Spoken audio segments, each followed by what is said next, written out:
Musk shared a 9-second clip of himself entering Twitter's headquarters carrying what looks like a porcelain sink, with a message, "Entering Twitter HQ, let that sink in."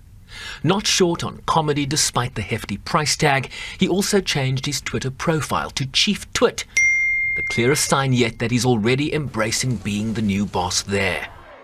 Well, at this point, it's almost certain that Musk will buy Twitter, and he has every reason to want to close this deal by Friday in order to avoid going to trial, where he could suffer even more reputational damage, and where it's looking more and more likely that Twitter will win. After a legal back and forth, including Twitter suing the world's richest man after he sought to back out of the deal, the Tesla and SpaceX CEO then proposed proceeding with the initial agreement earlier this month, calling for an end to litigation in that regard as a new era at the social media company beckons.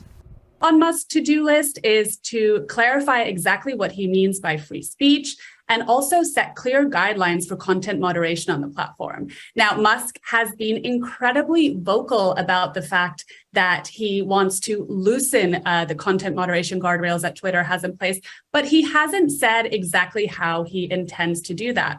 Most likely, he is going to run into a lot of the same problems that Twitter leadership is facing right now, which means balancing his vision of free speech with the laws that govern the countries that Twitter operates in.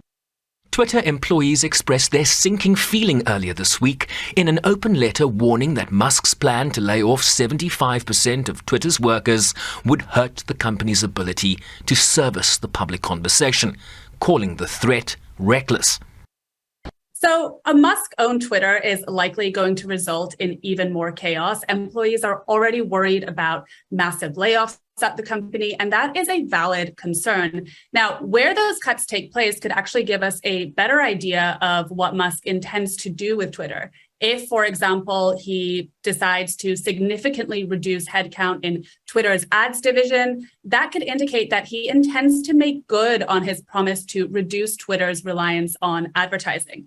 But even if staffing cuts don't take place immediately or don't happen at all, just the fact that Musk is floating the idea is enough to spook some advertisers.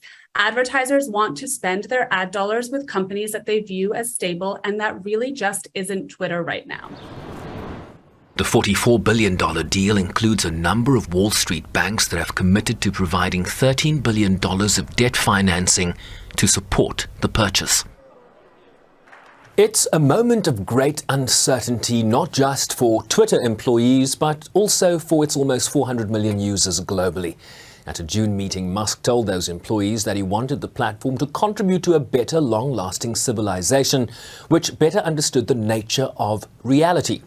On a Tesla earnings call earlier this month, he expressed excitement about the Twitter situation, saying he knows the product incredibly well and thought of it as an asset that had languished for a long time, but with incredible potential.